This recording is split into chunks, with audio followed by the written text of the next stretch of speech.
Hello everyone, Deborah Roth here at Spirited Living, and I'm back this week, the first, I don't think I did it last week, the first Inner Goddess team video of the fall, even though we're not officially fall, but after Labor Day anyway, when we are definitely in harvest mode. We're in back to work, back to school, obviously, watching my grandkiddies get ready for daycare for the first time, or going back to a big school like my younger granddaughter. So I hope you're settling back into things, and I'm continuing. I did this the last time I did a Inner Goddess team video. Also brought up Harvest Goddess. And I wasn't this, as you know, if you've watched any of these at all, what a grand experiment it is for me to really learn about so many that I hadn't heard of. And as you know, also, I do these every week well, not every week. I do it a couple times a month now on Instagram and Facebook, and then they're posted every week, or when I do them on my YouTube channel. And when you go to the YouTube channel and watch it there, you get a longer description of the goddess, more information about her. And if you click on the little eye symbol in the video, you'll also get a much deeper, although still short, maybe 6 or 7 minutes, explanation of why I'm doing these in the first place, how passionately I'm committed to, and this is my own way of doing it, to really bringing back the energy, to raising up the energy of the divine feminine and all of the divinely feminine qualities that live in all of us, whether you're male or female or anything else. Compassion, and boy do we need those powerful feminine qualities right now. Compassion, intuition, honoring our emotions, honoring our bodies, honoring our connection to nature. All of those are so critical to bring our planet back into balance. And so take these in whatever spirit they speak to you.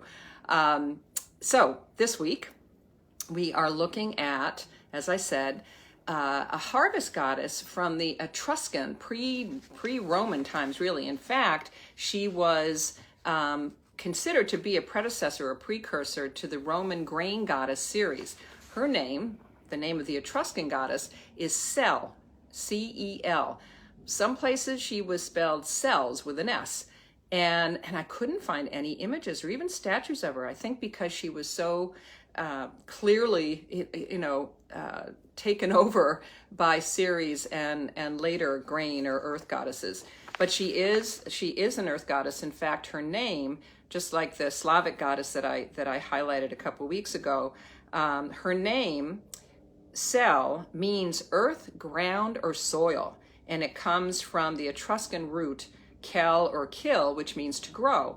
And the Etruscan month corresponding to Roman September was called Celius, which was named after her as the earth and harvest goddess. So that's why I brought her in, because in Etruscan times long ago, this was her month. September was her month. And it really is considered to be, and for us it still is today, of course, the time of year when the grain is brought in and it's ripe and it's ready to be cut.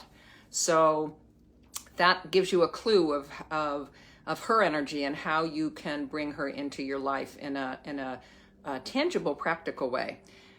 There wasn't a lot of mythology necessarily about her. And as I said, even when I read things that talked about statues of her, I literally could not find an image. If anybody finds one, let me know. C-E-L.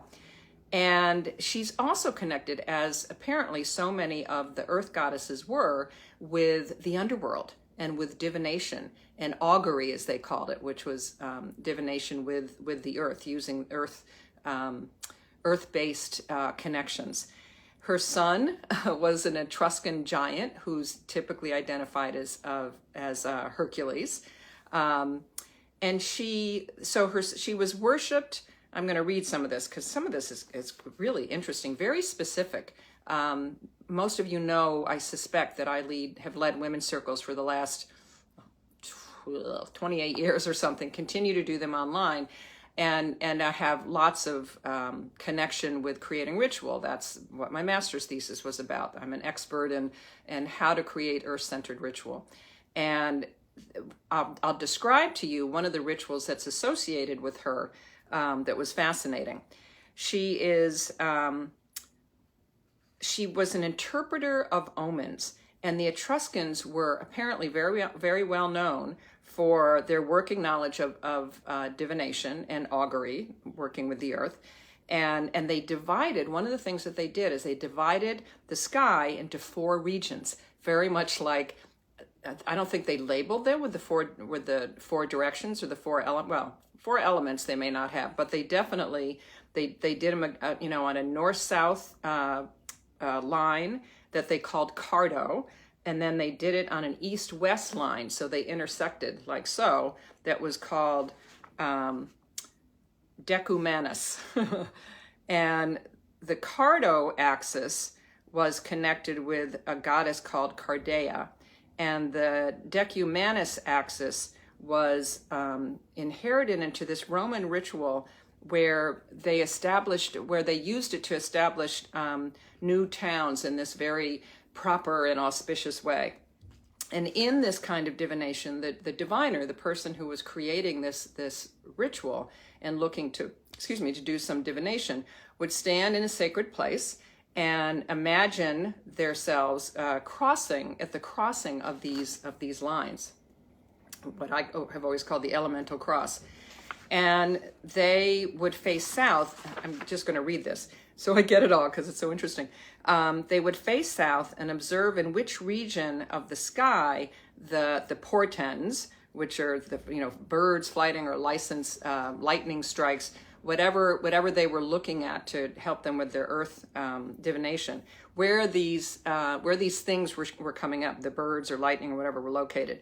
And then the 4 main parts of the sky were then subdivided into 16 parts, and behind the diviner was the region that they called the pars positica, which is the back part, the section of the sky ruled by the deities of the underworld and fate, and in front of them was the pars antica, the front part, where the gods and goddesses of the earth and nature lived.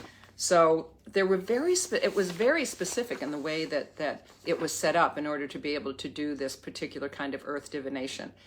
To the right was, or the west apparently, was the pars hostilis, the enemy part, and to the left was the pars familiaris, the friendly part or the lucky part.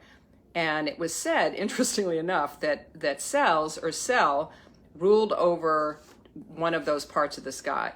And they think maybe it was even after, the darker part of the sky, which most of the grain goddesses and earth goddesses, Ceres and some of the other ones, were considered to be benevolent goddesses. You prayed to them, you invoked them when you wanted to bring in, fertility gods, when you wanted to create a bountiful harvest. So kind of interesting. It was one of the suggestions was that in that section of the sky, it was indicated that that you would interpret, the birds flying or the lightning striking as bad luck for the crops. So you would want to look to see if that was something you needed to be careful of or take extra good care of your crops. So kind of an interesting one this time. They always are, but no mythology that I could find. However, I feel compelled to share my favorite, which I've shared many times over the last 4 years that I've been doing this, my favorite Earth Mother chant. So I will leave you with that. And it goes, you can sing along with me if you want. The earth is our mother, we must take care of her. The earth is our mother, we must take care of her. Hey yana ho yana hey yan yan. Hey yana ho yana hey yan yan. Her sacred ground we walk upon. With every step we take, her sacred ground we walk upon. With every step we take. Hey yana ho yana hey yan yan. Hey yana ho yana hey yan yan. So get out in this beautiful fall weather, at least it is in the Northern Hemisphere. Go pick some corn or collect some fall harvest and dedicate it to Cel tonight when you eat dinner. Or if you've got some harvesting to do in your garden, that is a time that you can physically do that, but then metaphorically, and this is always so wonderful with these archetypes, with these feminine archetypes, what is it within yourself that you need to harvest right now? What has been growing over the summer months that you want to bring to fruition in this fall tide, in the autumn tide, which officially starts on September 22nd, but we tend to be in that mode after Labor Day. So ask yourself those questions and bring Cel into your life tonight or in the next few days during this harvest time. Thanks so much for joining me, and I'll see you in a couple weeks.